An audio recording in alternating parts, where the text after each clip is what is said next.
வணக்கம். Welcome to mister review channel. Sorry fans, என்னால் பார்த்துக்கிட்டனா கடந்த ஒரு 2 மாதமாக பார்த்துக்கிட்டனா வீடியோ போட முடியல. அதுக்கு சில பல பர்சனல் ரீசன்ஸ் ப்ளஸ் பார்த்துக்கிட்டனா மெடிக்கல் ரீசன்ஸ்னால என்னால் பார்த்துக்கிட்டனா சரியாக நம்ம இதில் சேனலில் வீடியோ போட முடியல. அந்த இதுலேருந்து மீண்டு வர்றது கொஞ்சம் சிரமம் தான். பட் இருந்தாலும் மீண்டு வந்துக்கிட்டு இருக்கேன். மீண்டு வந்துட்டு மறுபடியும் இனிமேல் முடிஞ்ச அளவுக்கு மேக்ஸிமம் பார்த்துக்கிட்டனா என்னாலான வீடியோவை கண்டிப்பாக நம்ம குரூப்பில் நம்ம சேனலில் கண்டிப்பாக அப்லோட் பண்ணுறேன்.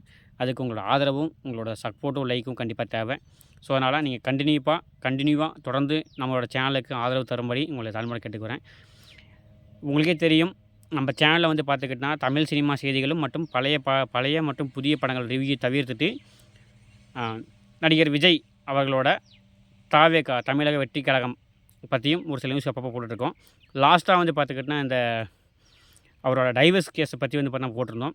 இப்போ அதெல்லாம் விட்டுட்டு நம்ம பெருசெல்லாம் பேச வேண்டியது தமிழ்நாடு 2026 to 31 அதோட புதிய தமிழக முதலமைச்சராக பதவியேற்க போகிற ஜோசப் விஜய் எனும் நான் அப்படிங்கிறத பற்றி தான் பேச போகிறோம்.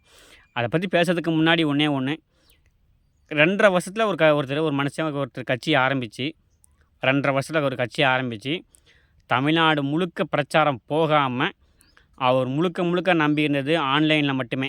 அதாவது ஃபேஸ்புக்கு, இன்ஸ்டாகிராமு, யூடியூப்பு இதை மட்டுமே நம்பி ஆன்லைனில் பார்த்துக்கிட்டனா பிரச்சாரம் பண்ணி ஒருத்தனால் ஆட்சி பிடிக்க முடியுமா அப்படிங்கிறத இன்றைக்கி பார்த்துக்கிட்டனா முடியும்.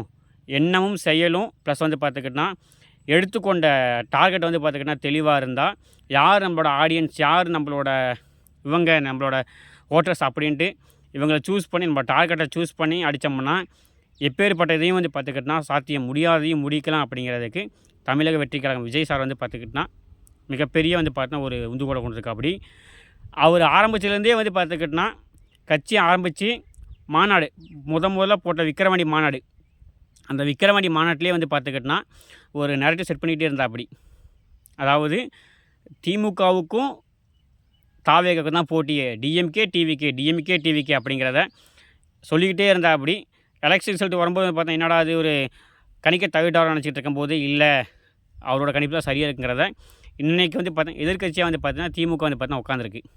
அப்படிங்கும்போது அவர் எந்த அளவுக்கு பார்த்துக்கிட்டனா தமிழக மக்களை பார்த்தீங்கன்னா கணிச்சிருக்கா, அப்படி தமிழக அரசியலில் கணிச்சிருக்கா அப்படி அப்படிங்கிறது நம்ம தெளிவாக தெரியுது. ஆனால் இந்த கணிப்புக்கு, இந்த வெற்றிக்கு அவர் மட்டுமே காரணம் கிடையாதுங்க. அவருக்கு பின்னாடி பேக் போனால் ஒரு மிகப்பெரிய டீம் இருக்குது. அந்த மிகப்பெரிய டீம் பார்த்துக்கிட்டனா வீக வகுப்பாளராக இருந்த ஜான் ஆரோக்கியசாமி சார் ப்ளஸ் பார்த்துக்கிட்டனா வாய்ஸ் ஆஃப் காமன் அப்படிங்கிற ஒரு சின்ன நிறுவனம் வச்சு இன்றைக்கி பார்த்தீங்கன்னா விர்ச்சுவல் வாய்ஸ் அப்படிங்கிற ஒரு இதை க்ரியேட் பண்ணி அது மூலிமா பார்த்துக்கிட்டனா உலகத்தில் எங்கெங்கேயோ இருந்து பார்த்தோன்னா ஆதரவு மூலிமா வந்த விர்ச்சுவல் வாய்ஸ் ஆதவர்ஜனோட வாய்ஸ் ஆஃப் காமன் சேனலுக்கும் மிகப்பெரிய பங்கு இருக்குன்னா அது யாராலும் மறுக்க முடியாது. ஏன்னா விக வகுப்பாளர் பார்த்தா ஜான் ஆரோக்கியசாமி சார் பார்த்துக்கிட்டனா சொல்லியிருக்கலாம், சரிண்ணா அந்த கரூர் இன்சிடென்ட்டுக்கு அப்புறம் பார்த்துக்கிட்டனா ரொம்ப தொய்வாக இருக்கும்போது பார்த்துக்கிட்டனா சரி ஏடிஎம்கே பார்த்துக்கிட்டனா நம்ம கொஞ்சம் கை கொடுக்குது, ஸோ அதனால் பிஜேபி கூட்டணிக்கு போயிடலாமா அப்படின்ட்டு ஒரு சின்ன எண்ணம் வந்திருக்கலாம். அதே மாதிரி எலெக்ஷனுக்கு முன்னாடி பார்த்துக்கிட்டனா தாவேகா, அதிமுக, பிஜேபி, என்டிஏ கூட்டணி பார்த்தீங்கன்னா போக போகிறாங்க அப்படின்னு நிறைய செட் பண்ணப்பட்டது. அப்படி இருந்தும் இல்லை வேணாம், நம்ம அங்கே போனால் கண்டிப்பாக மக்கள் நம்ம மேலே வச்சுக்க நம்பிக்கை இழந்துருவாங்க, அதனால் வெற்றியோ தோல்வியோ நம்ம தனியாகவே இன்னும் சந்திப்போம் அப்படின்ட்டு ஸ்ட்ராங்காக கான்ஃபிடெண்ட்டாக இருந்து இன்றைக்கி பார்த்துக்கிட்டனா 108 தொகுதியில் பார்த்தீங்கன்னா வெற்றி அடைஞ்சிருக்காங்க. தொகுதி சட்டசபையாக தான் இருக்குது. ஆனால் இப்போ பார்த்துக்கிட்டனா காங்கிரஸ் பார்த்தா ஆதரவு தெரிவித்து கிட்டத்தட்ட 113 தொகுதி, இன்னும் ஒரு 5 தொகுதி தான், அது எப்படியும் கொண்டாந்துருவாங்க. தமிழ்நாட்டோட அடுத்த சிஎம்மாக பார்த்துக்கிட்டனா விஜய் வரப்போகிறாரு, அதில் எந்த மாற்றமும் கிடையாது. அதுக்கு மிகப்பெரியமாக அவர் நம்மளை மக்கள் நம்பினது ஜென்சி கிட்ஸ். அவரோட வாக்காளர்களே பார்த்துக்கிட்டனா 18 to 40 தான் அவர் ஏம் பண்ணா. அப்படி எனக்கு பார்த்துக்கிட்டனா 18 to 40 வயசுக்குள்ளே இருக்கவங்க ஓட்டு போட்டாவே நான் பார்த்தீங்கன்னா மேக்ஸிமம் ஒடியாந்துருவேன் அப்படின்னு அவர் சொன்னா. அப்படி அவர் சொன்ன மாதிரியே பார்த்துக்கிட்டனா அந்த வாக்காளர்கள் தான் பார்த்தா இன்றைக்கி அதிகமாக ஓட்டு போட்டு அவர் பார்த்துக்கிட்டனா அரியணையில் உட்கார வச்சுருக்காங்க. அவர் பார்த்தீங்கன்னா யார் நம்பினாரோ இல்லையோ அவரையும் அவர் எடுத்துக்கிட்ட கொள்கையும் மாறாமல் வந்தா. அப்படி எனக்கு பார்த்தீங்கன்னா கொள்கை எதிரி, அரசியல் எதிரி, இவங்க 2 பேர்த்தையும் பார்த்துக்கிட்டனா நான் இதே பண்ண மாட்டேன், ஒரு கூட்டணி கிடையாதுங்கிறது தெளிவாக இருந்தால். அப்படி எடுத்துக்கிட்ட செயலை பார்த்தீங்கன்னா தெளிவாக இருக்கும்போது நம்ம பார்த்துக்கிட்டனா கண்டிப்பாக இல்லை ஒரு இன்ச்சு கூட பின்வாங்கக்கூடாது அப்படிங்கிறதுல ஒரு மிகப்பெரிய இதாக கொடுத்து அந்த இதில் பார்த்தா 100% உழைப்பு போட்டா. அப்படி அதனால் இன்றைக்கி தமிழக மக்கள் பார்த்துக்கிட்டனா அவருக்கு தமிழ்நாடு சிஎம் அப்படிங்கிற ஒரு மிகப்பெரிய இதை கொடுத்துருக்காங்க. அதே மாதிரி இன்றைக்கி இருக்க தமிழக சிஎம்மில் தமிழக சட்டசபையில் குறைந்த வயது உறுப்பினர்கள், அதாவது 23 to 35 வயசுக்குள்ளே இருக்கிறவங்க கிட்டத்தட்ட பார்த்தா 26 பேர் பக்கம் இருக்கிறதா சொல்கிறாங்க. எல்லாமே வந்து பார்த்தா கம்மியான வயசு ஆளுங்க தான். இவங்க எல்லாருமே வந்து பார்த்துக்கிட்டனா ரொம்ப ரொம்ப யங் எம்எல்ஏவாக ஆகியிருக்காங்க. இதுக்கும் வந்து பார்த்தா காரணம் நம்ம சிஎம் சார் தான். ஒரு ஆட்டோ ஓட்டுநர் வந்து பார்த்திங்கன்னா எம்எல்ஏ வைக்கிருக்காப்படி, ஒரு டிரைவரோட பையனை வந்து பார்த்தா இன்றைக்கி வந்து பார்த்தா எம்எல்ஏ வைக்கிருக்காப்படி, ஒரு அக்கா வந்து பார்த்துக்கிட்டனா நிறைய மாத கர்ப்பிணி வந்து பார்த்துக்கிட்டனா எம்எல்ஏ ஆக்கியிருக்கா அப்படின்னு சொல்லிக்கிட்டே போகலாம். ஆனால் இதுக்கு எல்லாத்துக்குமே காரணம் அவர் மட்டும் கிடையாது. நம்ம குளத்தூர் தொகுதியிலே வந்து பார்த்துக்கிட்டனா வேணாம் அப்படின்ட்டு விரட்டடிக்கப்பட்ட ஒருத்தர் இன்றைக்கி தமிழ்நாடு முன்னாள் முதலமைச்சரே வந்து பார்த்தா எதிர்த்து போட்டியிட்டு தோற்கடிச்சிருக்காப்படி. அவர் தான் வந்து பார்த்துக்கிட்டனா நம்ம சேகர் பாபுன்னு நினைக்கிற அவர் பேர் சரி ஞாபகம் இல்லை. அவருக்கு வந்து பார்த்தா மிகப்பெரிய வாழ்த்துக்கள். இந்த தமிழ்நாடு 26 எலெக்ஷனில் டிவிகேக்கு வாக்களித்தவர்களுக்கும் வாக்களிக்காதவர்களுக்கும் அனைவருக்கும் மிகப்பெரிய நன்றிகள். ஏன்னா மக்கள் வந்து பார்த்தா எல்லாமே ஒரு மிகப்பெரிய மாற்றத்தை வேணும் அப்படின்னு நினச்சிட்டு இருந்தாங்க. அந்த மாற்றம் வந்து பார்த்தா இன்றைக்கி வந்து பார்த்தா கொடுத்துருக்காங்க. அந்த மாற்றம் கண்டிப்பாக நீடிக்கும் அப்படிங்கிற எந்த ஒரு மாற்று கருத்தும் கிடையாது. அதே மாதிரி எல்லாத்துக்குமே தெரியும், இப்போ விஜய் வந்து பார்த்துக்கிட்டனா புதுசாக ஆரம்பிச்ச கட்சி என்ன பண்ண ஏது பண்ண போகிறாரு, அவரால் அடுத்த 5 வருஷம் வந்து பார்த்தா ரன் பண்ண முடியுமா முடியாதா அப்படிங்கிறது அடுத்த விஷயம். ஆனால் ஒரு கட்சி வந்து பார்த்துக்கிட்டனா இன்றைக்கி 15 வருஷம் போராடி அந்த கட்சி வந்து பார்த்துக்கிட்டனா 8% இன்றைக்கி மீண்டும் 4% வந்துருக்குது. அதுக்கு வந்து பார்த்துக்கிட்டனா ஒரே ஒரு ஆள், இதில் சாட்டை மதிப்புக்குரிய சாட்டை துறைமுகன் சார், அவரால் வந்து பார்த்தா அந்த கட்சியோட ஓட்டு குறைஞ்சிது அப்படிங்கிறத எல்லாருமே ஏற்றுக்கிடணும்.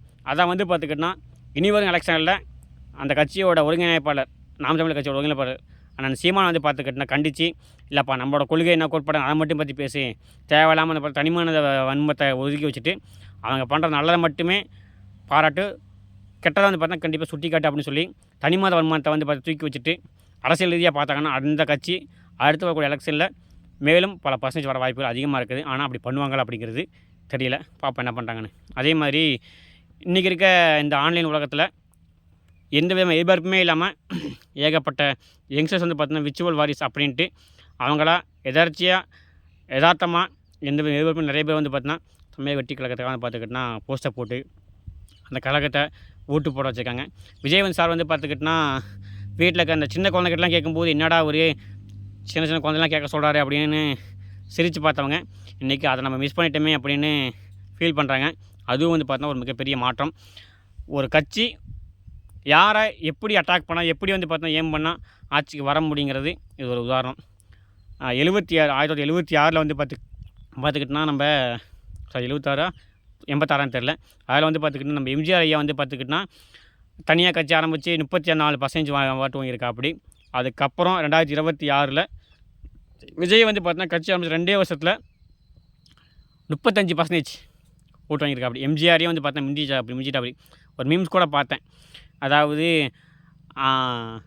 எம்ஜிஆரை எல்லாம் இவர் ஆக முடியுமா, அவர் ஆக முடியுமா அப்படிங்கிற மாதிரி பாட்டினாங்க. ஆனால் யாரும் இனி விஜய் ஆக முடியாதுங்கிறது தான் உண்மை. அதை வந்து பார்த்துக்கிட்டா மேபி ஃப்யூச்சரில் மாற்ற வாய்ப்புகள் உண்டு, ஆனால் இன்னொரு 10 வருஷத்துக்கு மாற்ற வாய்ப்பே இல்லை. எனவே தமிழக வெற்றி கழகத்துக்கு வந்து பார்த்திங்கன்னா நம்மளோட வாழ்த்துக்கள். நானும் வந்து பார்த்தீங்கன்னா ஓட்டு போட்டேன். எல்லாருமே உங்களோட ஆதரவை தெரிவிப்பீங்கன்னு நினைக்கிறேன். இனிமேல் ரெகுலராக நம்ம சேனலில் ரெகுலராக வீடியோ வரும். இந்த இடைப்பட்ட தடங்களுக்கு மன்னிப்புக்கிறேன். மீண்டும் என்னால் முடிஞ்ச அளவுக்கு இந்த சேனலில் நம்ம சேனலில் அடிக்கடி வீடியோ ட்ரை பண்ணுறேன். மீண்டும் ஒரு நல்ல சந்திப்போம். நன்றி, வணக்கம். தேங்க்யூ.